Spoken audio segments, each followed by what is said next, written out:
So I'd love for you to share, I'll start with Mariska, about how this cohesive team came into being. Ooh, well, let's see. Me and HIETT actually was on quite a few of these presentations in the past, and we got to know each other. And as we got to know each other, we started talking and seeing how we could maybe do a few things together. And it just evolved from there. Fantastic. Hi, what would you add to that? Well, I said, all right, I'm doing the macro trade shows and elements of trade shows. How about you do the micro? What is psychologically motivating people to do what they do?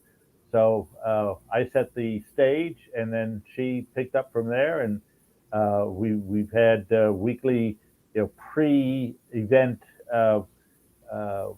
Zoom calls to coordinate what we're going to do, and it's just been a whole lot of fun. I'm so happy. I've mentioned this before, but I feel like this is what a mother must feel like when you're, it's like, I'm so proud of you both. I love bringing people together. Yes. I just love it when people collaborate, and everybody has gifts and talents.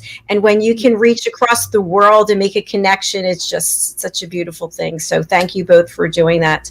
All right. We are going to get started. And Mariska, I'm going to spotlight you. Please tell our audience a little bit about your background and what we can expect to hear from you today. Okay, so I'm Mariska, as some of you might know, and those of you that don't now know.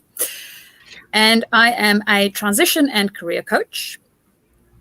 My background is within the engineering field, but I have always been fascinated by how the human brain works and how our systems work. So I've also studied quite a lot within that space.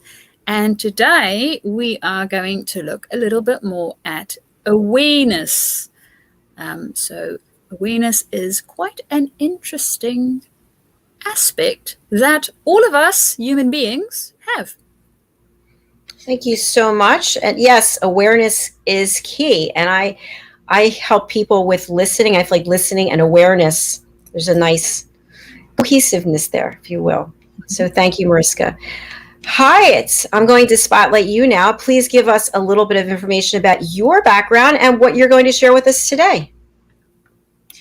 I wear two hats. I am a duality person. I am a business-to-business marketing person, and I have a book on the use and abuse of the English language. And then I also have a book on trade show marketing. And what I'm doing today is focusing on the use of words and word pairs. It's a interesting thing that I had not considered, but I found it doing some research and decided to do a program on it. So we are going to be looking at word pairs today. Thank you, HIETT. That sounds exciting.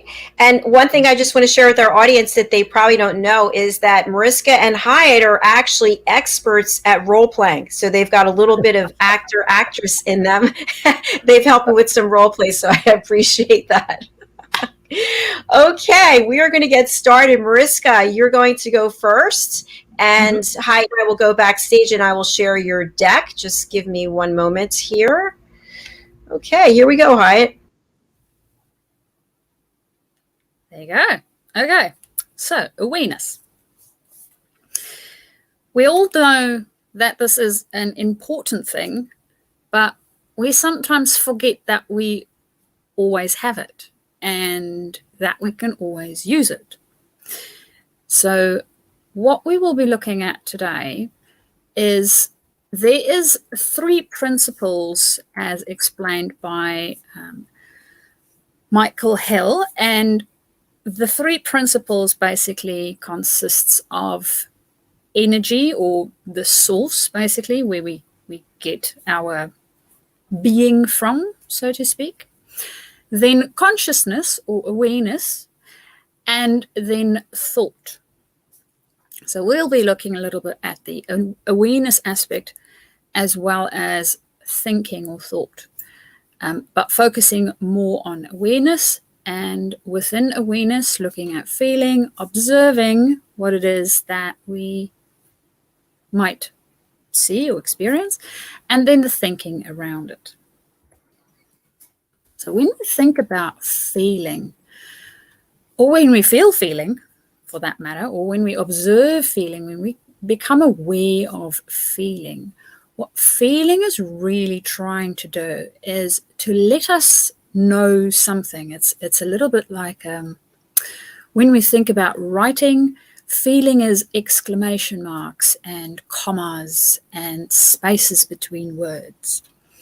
So feeling wants to convey something to us.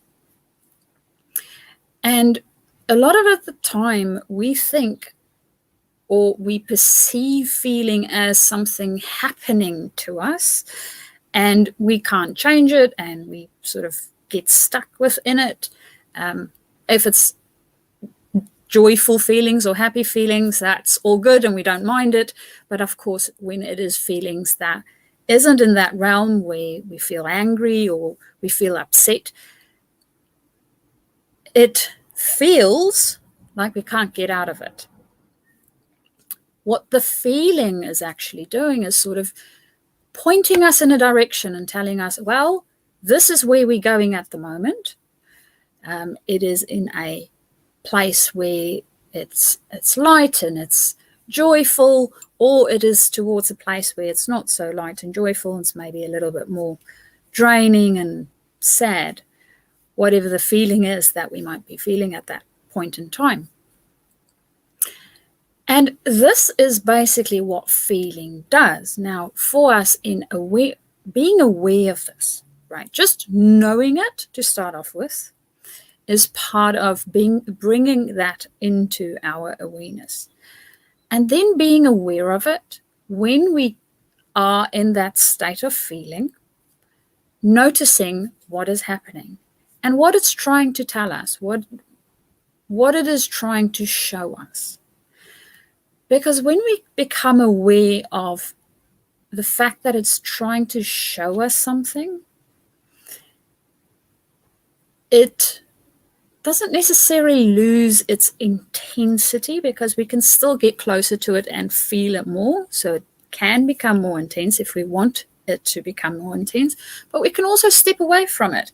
It's a little bit like when you think about a fire.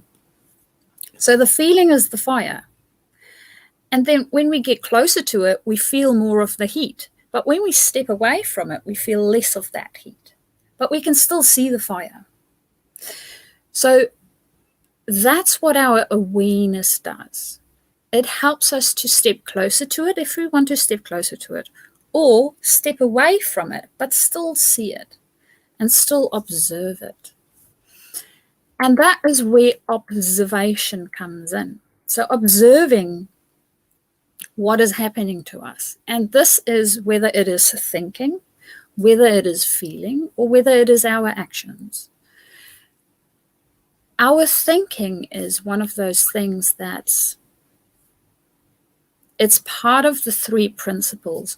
So the first one is the energy, or the source. The fact that we are living, right, is that very first one. The second one is observing, or being able to be aware, being conscious of it. If we were not conscious beings, we would not be able to see these different things and experience and observe them. And then the last one is thinking, or thought. Now, thought is something that happens automatically. We always have thought. Even when we're sleeping, we are thinking. And the thinking is experienced in the form of dreams. So the brain is never really totally quiet. Even people that is in comas have some brain activity. So there is an indication that there's something still going on. Some thinking is still going on. Now thinking, when we're observing it, such as feeling, right?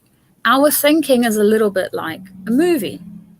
So if we think about a movie, it's not us, it's something on a screen, and we are quite aware of the fact that whatever is on the screen that's happening is not real. Now, our thinking is the same. The only difference is sometimes we step into the screen and we start thinking that the movie that's playing is real, and we experience it as real. It is, however, still our thinking and still a movie. And we can change whatever the movie is that we are watching. So we can change our thinking. We need to be able to step away from it far enough, as I mentioned with the fire, so we can actually see what it is, for what it is. And this is the same with acting. So we might be behaving in a certain way or acting in a certain way. And stepping away a little bit further, we can observe this and then decide whether we want to continue with that action or not. So this opportunity for us to observe what we're doing, what we're thinking, what we're feeling, how we're acting and how we're behaving is a really, really key thing for us as human beings. And it helps us in so many different ways within our life.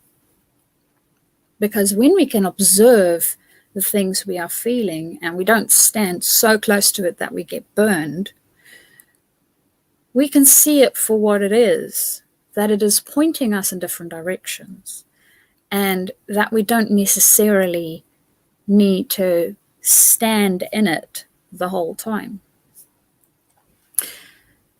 Then, of course, lastly is our thinking. So when we think about thinking, it is about what it is that we want to be, most probably thinking. Now, as I mentioned, thinking is something that happens all the time, and there is thoughts that might show us happy things, and then there is thoughts that show us not so happy things. And normally the thinking that just sort of comes through the brain is related to things that we've experienced in the past, or things that our imagination has dreamed up. So there's a lot of those thinking going on within our brain. So if you sit still for long enough, you can sort of just observe what you are thinking. And you can observe it. They will come and they will go. And that's part of meditation too. So when we meditate, we sort of just observe the thoughts coming and going. We observe the feelings coming and going. And we don't necessarily need to be in a meditative state to do this. We can do this throughout our day, as long as we sort of step away from the fire just a little bit more in order for us to do this. Now, when we go into the thinking is also the place where we create.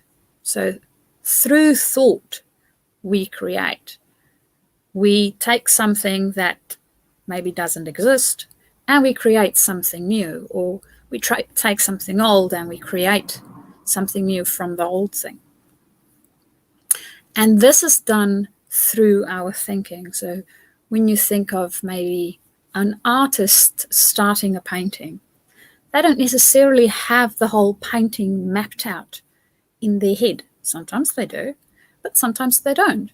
And they will start with one brush stroke and then see, this brush stroke looks a little bit like a wing. And then they continue with it.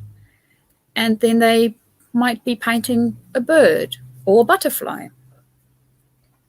So our thought evolves and it changes. And we can always have fresh thinking if we give ourselves space to have the fresh thinking. Because if we just leave it to our brain, basically, that's recycling all the things that we already know, and we don't observe that, it does become a little bit tricky for us to think freshly. We need space to be able to do that. And for us to create that space is to become aware and observe. This helps us to create space. Of course, environment also plays a bit of a role within this space creating. I won't suggest that we necessarily try to create space while you are running down the stairs. It's a little bit more tricky to be active physically, as well as creating that space for us to be thinking. Although while we are running, we might be also tapping into our awareness and feeling how the body is feeling while we are doing this activity. So we can bring it into any part of our life throughout the day, and just throughout living in general. So with those things in mind, questions we can ask ourselves is, what am I aware of? So if it is an emotion, or if it's a thinking, or if it's a behavior, what is it that I'm aware of? How close am I standing to this wee little fire? Am I sort of in it, or am I standing away from it? So what am I aware of? How is this helping me or not helping me? So this wee little fire, what direction is it pointing me into? Or how might it be helping me, or maybe not helping me? And then what do I want to create now? So now that I've seen it, what do I want to do with it, basically? What do I want to decide to create? And I mean, I can even turn away from this wee little fire and go to another one, right? So that's also a choice that I have. I don't have to just stick with the one that I am observing at this point in time. So now that you know a little bit more about awareness and observing it and how it works in our life, I hope that you can go out and experiment a little bit with all of that and enjoy just observing what is happening with you and not to you, with different aspects of you throughout your day, and where those things might be pointing. And then, of course, if there is any more that you would like to know, or if you want to get in touch with me, you can get hold of me through my email, which is mariska@journeytodiscover.com, or you can find me on LinkedIn.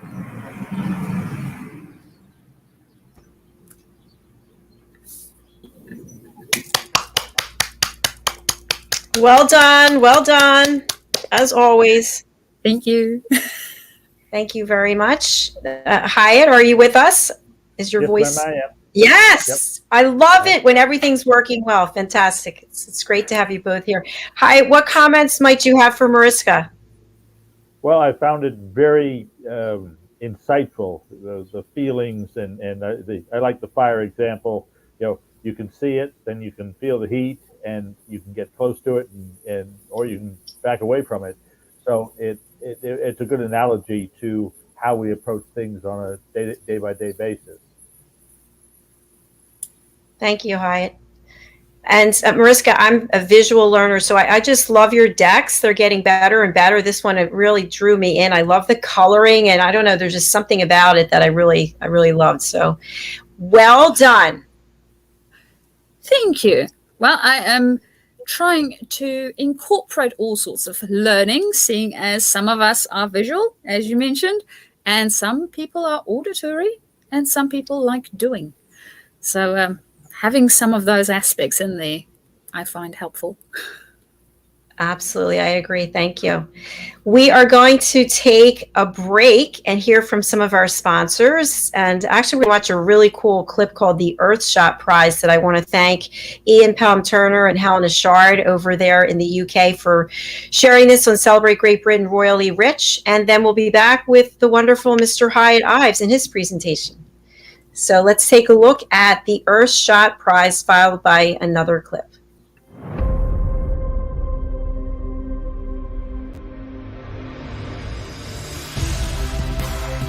Ours is a world of wonder. Every day it reminds us of its beauty. It touches us, teaches us, and astounds us.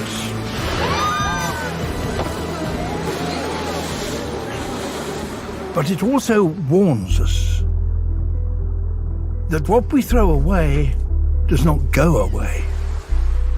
That higher temperatures mean a lot more than longer summers. That we can no longer take life as we know it for granted.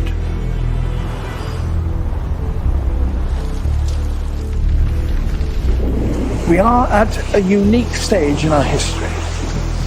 Never before have we had such an awareness of what we are doing to the planet. And never before have we had the power to do something about that.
Yes, welcome back to USA Global TV, home of Talking Heads. We have our two experts in-house today, and during our first segment, Mariska led us through her brilliant presentation.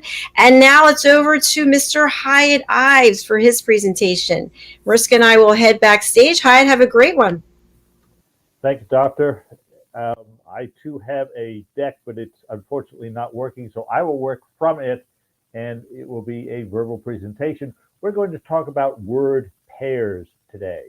And what are word pairs? Well, these are word pairs, collocation words, non-reversible words, and intensifier words. Those are the four categories that we're going to look at: word pairs, collocation words, non-reversible words, and intensifiers. So let's get into the details here. Word pairs and collocation. A collocation is two or more words frequently used together. An example is catch a cold. The combination of these words sounds normal to a native English speaker who typically learns collocations as they learn to talk. They hear their parents, their friends, their neighbors speak collocation words, and they learn them from that. That being said, how might others see these or hear these words more specifically? And I'm talking about these combinations may well be unnatural and often nonsensical to English language and English as a second language learners, the ELLs and the ESL people, many of whom we know, and some of these, they would call them colloquialisms, but they are truly word pairs and word locations. They may well need, the ESL and ELL people may well need to be taught pairs and collocation words through explicit instruction. Whereas we native speakers acquire it naturally, they are going to have to be given some direct education in that area. So, paired words. Some words have been paired for so long, you can immediately fill in the blank. If I were to say hunky, most people would say dory. High and, fill in the blank, dry. Here are some derivations and a few of these paired words, their derivation, and these are some of my favorites. Cut and run, cut and run. And it even gets, it's cut and run, but in the colloquialism, it gets cut down to cut and run. This is depart, to leave hastily. The host was very displeased when one of his guests did a cut and run. This is from the days when ships had ropes of hemp, and to leave a mooring quickly, a sailor would simply cut the vessel's anchor rope, cut that hemp rope. They do a cut and run. Another combination is flotsam and jetsam, and it's SAM, SAM, and too often it gets abbreviated to or shortened down to flotsam and jetsam. It's AM, flotsam and jetsam. These are useless items, odds and ends, literally cargo thrown overboard. It's from the old French flotter, to float, and the Latin jactare, to throw. So it's to throw away and let it float away. The next one is talk turkey. Let's talk turkey. And this derivation here is from the colonial days, back when the Indians, you'd be talking to the Indians about the wild turkey supply, or the hunters might be talking, mimicking the bird sounds. So it's talking turkey. Red herring. Red herring, which is a misleading clue or a diversion. The literal, this was taken from a literal situation where hunters would drag a fish across a trail to mislead fox hunting dogs. If maybe that was some of the then environmentalists, they knew the hunters were out hunting fox, they knew where the foxes were going to be running, so they dragged this red herring across the path and mislead the dogs. Yin and yang. Yin and yang. Principles of harmony and balance. In Chinese philosophy, yin represents the negative, dark, and feminine side, while yang is representative of the positive, bright, and masculine side. Opposite yet complementary. Their interaction influences our destiny. Yin and yang. Another set of paired words is mumbo jumbo. Mumbo jumbo. Babble, senseless language, meant to confuse. And this is from West African word for masked figure. So we have the red herring, and we have yin and yang, and we have mumbo jumbo. Finally, an arm and a leg. Arm and a leg. This is in today's definition, a very large amount of money. In actuality, this was back from the colonial days and earlier, when painting somebody was the only way images were recorded. They had to be painted. Now, one of the most difficult parts of the body to get correct are arms and legs. So, and they were also the most expensive thing. So the artist would have pictures with both arms and legs, and if the person being painted or the person buying the painting said, "Well, I want to include this and this and this and this," well, you know, if you want to put a second person in there, or if you want to put the books in on the shelf behind you, then you know that's going to cost you an arm and a leg. We're going to have to, instead of showing you with both arms, it might be one arm, and we may have to show you behind the desk or behind the table. So it was a negotiating tool for the artist, and it literally would cost you an arm and a leg on your picture. All right, let's move on to non-reversible words. What are non-reversible words? Well, these are word pairs that appear in the same order all of the time. Back and forth is one of them. It would sound awkward if we said forth and back.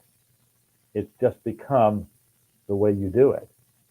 So here are some, for many of us, certain words naturally go together and we automatically use them in the correct order.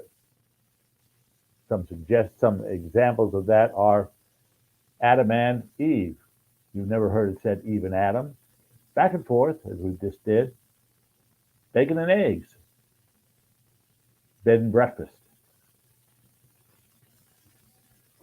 Life and death. Lock and key. In fact, if I had my deck up here, I would be able to give you half of it. Lost and correct, found. Man and wife. So it's these examples of non-reversible words are literally just that, and there are literally hundreds of them. But those are some name and what? Name and address. The birds and the what? Birds and the bees. So let's go one step further and look at intensifiers. These are strong words that they make a strong impression. When used carefully, these adverbs can really underline something you feel strongly about. And this is where they're not necessarily always put together, but when they are put together, they sound correct. These intensifiers plus a verb combinations are very strong collocation words. Some examples: I categorically deny. I deeply regret. I enthusiastically endorse. Now, I could deny the thing, I could regret, I could endorse, but when I categorically deny and deeply regret, enthusiastically endorse, freely appreciate, fully recognize, honestly believe, positively encourage, and readily endorse, it puts strength, it puts power behind your affirmation. So in summary, you can make your English sound more natural and fluent using useful English collocated and paired words, along with non-reversible and intensified words. These binomial expressions can and do make your English sound more colloquial and conversational. So, one more thing here. We're going to round this out by, I'm going to invite you to head over to Amazon.com and go to Hyatt Ives or That Ain't Not Right or 88 Successful Event Strategies. Those are the two books I've got on Amazon. Go to my name and it'll take you to those, and you can buy one or both of those. And you can also join my That Ain't Not Right Use and Abuse of the English Language opt-in weekly mail deal that I've been doing for well over 5 years. Again, go to HyattIves.com and reserve your copy. And for those of you that would like to do some follow-up work from this presentation, you can get a hold of me at HIETT at hiettives.com, and it sounds like the hotel, but it's spelled HIETT at HIETTIVES.com. Get a hold of me at 832-372-6900, 832-372-6900, or find me on LinkedIn. With that, I return control to Dr. JACALYN. Another brilliant presentation. I hadn't heard of a number of those. And the one that you said, I forget, and I thought I had a different thing, and I meant to write it down. That was really fascinating, those combinations of words, and I loved hearing the origin. I thought that was really fascinating. Thank you. I've done a number of those. I put some of my weekly That Ain't Not Right deals have had a number of those. Under the weather. I may do another one with just those. It's funny because I use arm and a leg. You know, I've used that so many times in my life, and cut and run, also cut and dry. Yeah. I don't even know what that means. It's do either of you know? It's cut, and I think it's cut and dried, isn't it? DRIED. If it is, I think it probably refers to cutting the skin off of an animal and drying it. Because I've seen that down here. You know, when they hunt squirrels and things like that, they'll cut the skin off and hang it out to dry. Interesting. What do they do with squirrel skin? Teach me. It's moccasins, belts. Okay. Yeah. Okay, interesting. Mariska, what are your thoughts? I love the history behind some of the sayings. I've always wondered about the red herring. It's like, why would you even say that? I know what it means, but why? Where does it come from? And I really love the history, and even an arm and a leg. I always thought, oh, that's a bit weird. Why would it cost you an arm and a leg? I mean, I'm not going to physically cut them off. So, and I don't know of any point in history where you had to, but it makes sense that if you had your portrait taken, you had to lose an arm or a leg to get other stuff into the portrait, and a way of bartering. And that's why it's linked to finance and cost. So I found that really interesting. So thank you, Hyatt. My pleasure. Yes, that was definitely fascinating, and I'm kind of feeling a little sad now because we're not going to be meeting again on this as we are right now. So for folks who are just joining, I just mentioned that we're taking a break of about a month, and we are ramping up our platform. We have some new networks that we're going out on, and we are going to have some more conformity in terms of our backgrounds and other things. So you won't be seeing Talking Heads for about a month. So Hyatt and Mariska, anything you want to say about your experience of being on the platform? It's been a hoot. It's been a whole lot of fun, and I look forward to reuniting with her on the other side. Fantastic. Mariska. Well, I wanted to say it's been a great growth opportunity, and I am sure Hyatt and Mariska 2.0 will be even better. Well, that is fantastic. And while you're both here, I just want to thank you so much, because you were also on A Better You, and now here, and I think I wrote it down, I think this was the 22nd show on Talking Heads. It just went by so fast. It was just 100 for A Better You. And I know that it takes so much work and preparation to show up the way that you do, true professionals. And I've seen amazing growth.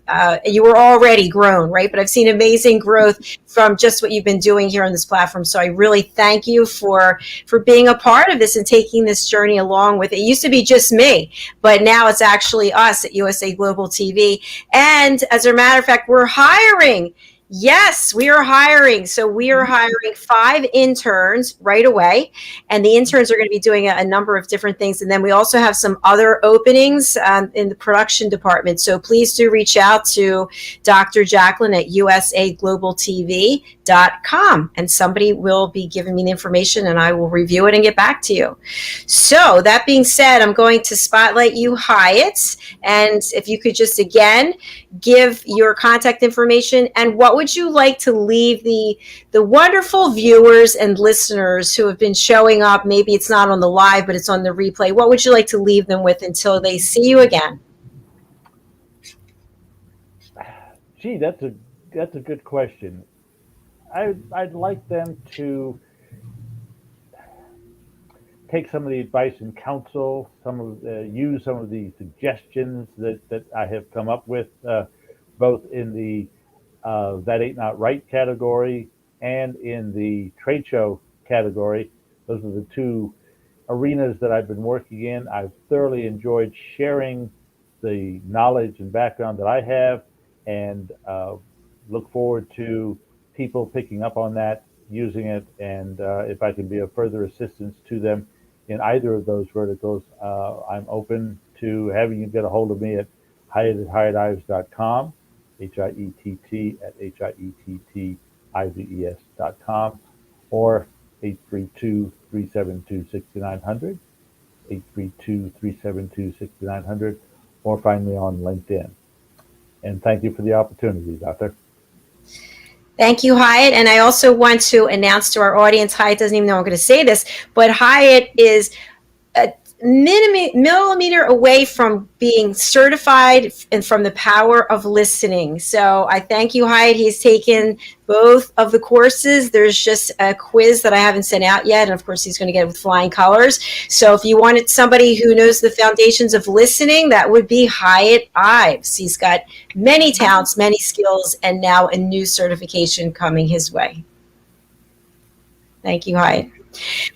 Mariska, I'm going to spotlight you, and the same thing, please, if you could tell us how to reach you, and also what would you like people to take away from the learnings and the expertise that you've been sharing here with us over the last number of months? Ooh, takeaways. Let's see. I think takeaways for me is to keep experimenting and growing and trying some of the things out. It's really about doing. So it's not just the understanding it. The understanding is a big part of it. But once we have that knowledge and that understanding is the practicing it within our life. So I think that would be one of the big takeaways that I would like people to sort of take away.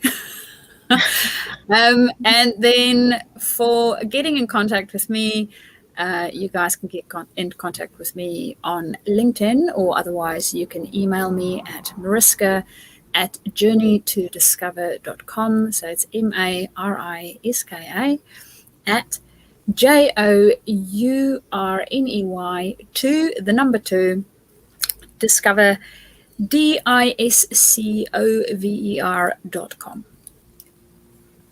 Thank you, Mariska. Oh my gosh, I feel a little sad, a little teary-eyed. Part of the suffering sorrow. Yes, it definitely is. On a side note, I'll be getting about 7 hours a week back into my schedule that I can really work on taking this platform to the next level. So it'll be the month will go by quickly. And again, thank you both for being here. I really appreciate it.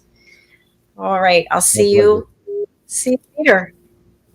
Bye. Thank you for having us, and bye. Thank you. Bye.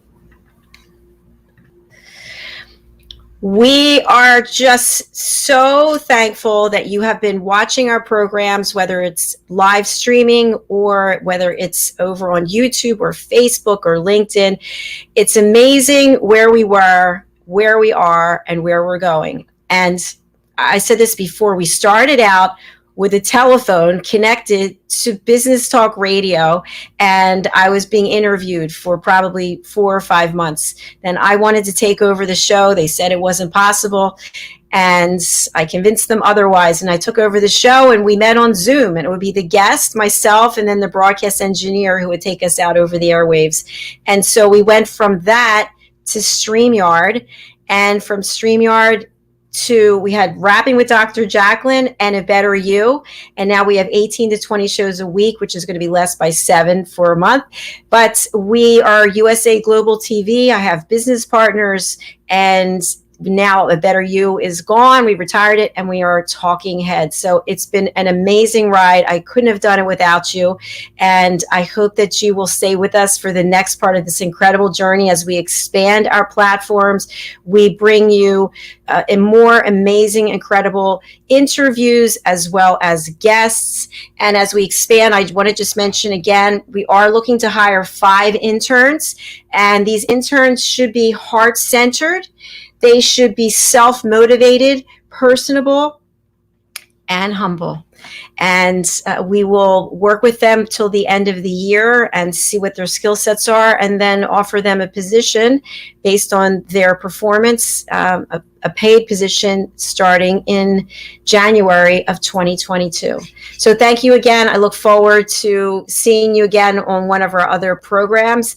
Until then, anything you want to find out about our programming is over at drjacalyn.com. You can go to the listening seminars to sign up there, one-on-one coaching with me, clarity coaching, all over on drjacalyn.com. Thank you again. Thank you, Hyatt. Thank you, Mariska. And thank you to you, our loyal audience. Bye.